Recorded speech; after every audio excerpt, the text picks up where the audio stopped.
दोस्तों, अगर आप सच में अपनी मिडिल क्लास लाइफ से बाहर आना चाहते हैं और इस शो में बताई गई बातों को ध्यान में रखते हुए अपनी लाइफ के डिसीजंस लेते हैं, तो ये शो आपके लिए लाइफ चेंजिंग हो सकता है।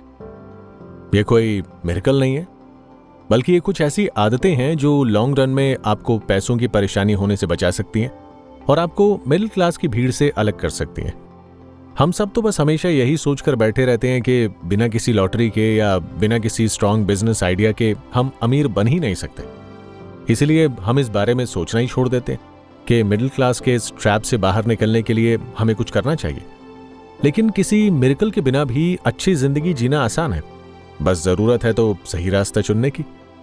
आपको पता है, अच्छी, आसान और अमीरों वाली जिंदगी जीने की चाह में मिडिल क्लास लोग अक्सर गलत रास्ता चुन लेते हैं जो उन्हें लगता है कि बिल्कुल सही है, जैसे EMIs, loan, credit cards, show off, फिजूल खर्च और दूसरों के बनाए अमीरी के सांचे में फिट होने की जल्दबाजी।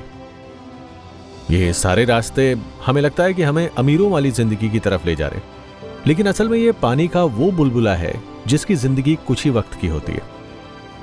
हमारी इसी आदत ने आज तक हमें मिडिल क्लास के टैग में जकड़े रखा है। सैलरी अकाउंट में आई नहीं कि हम खर्चों के लिस्ट पहले ही तैयार कर लेते हैं और फिर हमारे साथ भी वही होता है, आमदनी अठन्नी और खर्चा रुपया।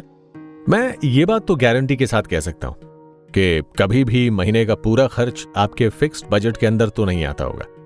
अगर आपने खुद से तय किया है कि इस महीने में सिर्फ 25,000 रुपये खर्च करूंगा, तो वो कहीं ना कहीं बढ़कर जरूर 30,000 जरूर पहुंच जाता होगा, क्योंकि कई बार महीने के बीच में कुछ अनएक्सपेक्टेड एक्सपेंसेस भी आ जाते हैं। जैसे मान लीजिए कभी आपकी गाड़ी खराब हो गई, कभी फैमिली में कोई बीमार हो गया, कभी आपको किसी अर्जेंट काम से बाहर जाना पड़ा, या कभी बच्चे ने कोई महंगी चीज की जिद कर ली। अब ऐसे खर्चों की प्लानिंग तो हम पहले से नहीं करते ना। ऐसे में आपके पूरे महीने का बजट गड़बड़ा जाता है। हर घर की यही कहानी है। सैलरी आने से पहले हम सोचते हैं कि कम से कम 30 से 40% सैलरी हम बचा कर रखेंगे, लेकिन असल में ऐसा हो ही नहीं पाता है। लेकिन अगर आप सच में अपनी सेविंग्स को बढ़ाना चाहते हैं और एक अच्छी जिंदगी जीना चाहते हैं, तो आपको इस शो में बताई गई कुछ बातों को अपनी फिंगर टिप्स पर याद रख लेना चाहिए और इन बातों को इस तरह से अपनी लाइफ का हिस्सा बनाना चाहिए कि ये आपकी आदत में आ जाए। सबसे पहली बात है फिजूल खर्च और शो ऑफ को कम करना। किसी भी चीज को खरीदने से पहले उसे कार्ट में 1-2 हफ्ते रहने दीजिए और खुद से 3 सवाल जरूर कीजिए। क्या मुझे इसकी जरूरत है? क्या मैं इसके बिना भी अपना काम कर सकता हूं? और अगर मैं ये चीज नहीं खरीदता हूं तो क्या मुझे कोई परेशानी होगी? अगर आपके पास इन तीनों सवालों के जवाब हैं, तो फिर आप अपने आप को फिजूल खर्च करने से रोक सकते हैं। दूसरी बात भी कुछ हद तक इसी से रिलेटेड है और वो है लोन और EMIs का चक्कर। EMIs वैसे तो बड़ी अच्छी चीज है, लेकिन सिर्फ तभी तक जब तक इसे जरूरत का सामान खरीदने के लिए यूज किया जाए। हम जरा आप सोचिए कि 30,000 की सैलरी वाला इंसान अगर EMI पर 60,000 का फोन खरीदता है, तो आप उसे क्या कहेंगे? EMI पर लिया हुआ सामान आपके लिए एक कर्ज की तरह होता है और उसे आप तब तक अपना नहीं कह सकते जब तक कि आप सारी EMI चुका नहीं देते। ऊपर से इस पे लगने वाला इंटरेस्ट, ये तो वो बात हो गई कि आप कमा आज रहे हैं, लेकिन आपने आने वाले 4-5 महीनों की सैलरी उड़ाने का प्लान अभी से बना लिया।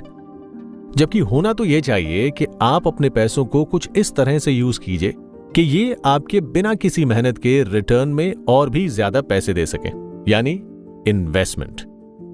अमेरिका के एक मशहूर इन्वेस्टर वॉरेन बफे का भी यही कहना है कि अगर आप जिंदगी में कोई ऐसा तरीका नहीं ढूंढते हैं जिससे आप सोते हुए भी पैसा कमा सकते हैं, तो आपको अपनी पूरी जिंदगी काम करते हुए गुजारनी पड़ेगी। कहने का मतलब यह है कि आपको अपने पैसों को इन्वेस्ट करना सीखना होगा। आपको उन चीजों में पैसे लगाने होंगे जिससे आपको बिना कोई काम किए भी पैसा मिलता रहे। इससे यह होगा कि जब आप सो रहे होंगे या अपना कोई काम कर रहे होंगे, तब भी आपके पैसे बढ़ते रहेंगे। इन्वेस्टमेंट का नाम आते ही म्यूचुअल फंड्स और स्टॉक मार्केट हर किसी के दिमाग में आता है, और मैं भी यही मानता हूं कि म्यूचुअल फंड्स और स्टॉक मार्केट में पैसा लगाने में अक्सर लोगों को नुकसान ही रहता है। लेकिन अगर आप सही गाइडेंस और एडवाइस के साथ लंबे समय के लिए पैसा इन्वेस्ट करते हैं, तो नुकसान होने का रिस्क बहुत कम हो जाता है। फिर भी अगर आपको लगता है कि यह आपके बस की बात नहीं है, तो आप इस शो में बताए गए इन्वेस्टमेंट के बाकी ऑप्शंस भी ट्राई कर सकते हैं। जैसे बैंक में FD करवा सकते हैं, कोई जमीन खरीद सकते हैं, किसी प्रॉपर्टी को खरीदकर उसे किराए पे दे सकते हैं, गोल्ड खरीद सकते हैं, या फिर SIP यानी सिस्टमैटिक इन्वेस्टमेंट प्लान में भी पैसा लगा सकते हैं। आप जब इन सारी चीजों में इन्वेस्टमेंट करेंगे तो ये आपके लिए इनकम का एक एडिशनल सोर्स बन जाएगी। ये शो आपके लिए अलादीन का वो जिनी साबित हो सकता है जो आपकी 3 विशेस पूरी करेगा। पहली, आपका बैंक अकाउंट भरा रखने की विश। दूसरी, आपको एक क्वालिटी ऑफ लाइफ देने की विश। और तीसरी, आपका रिटायरमेंट प्लान संभालने की विश। सोचिए, अगर आप इसी तरह से सब कुछ प्लान करके चलेंगे और अपने पैसों को सही जगह लगाएंगे तो आपके रिटायरमेंट के बाद भी आपके पास अपनी जिंदगी गुजारने के लिए अच्छा खासा पैसा होगा। सोसाइटी में आपका एक अच्छा स्टेटस होगा और आप अपनी जिंदगी को अच्छे से जी सकेंगे। आखिर में बस एक बात कहना चाहूंगा कि जिस तरह से मजबूत ताले को भी एक छोटी सी चाबी से खोला जा सकता है, उसी तरह ये छोटी छोटी आदतें ही हैं जो आपकी किस्मत पर लगे बड़े से बड़े ताले को खोल सकती हैं। इस चाबी को हाथ से जाने मत दीजिए, इसे संभाल कर रखिए।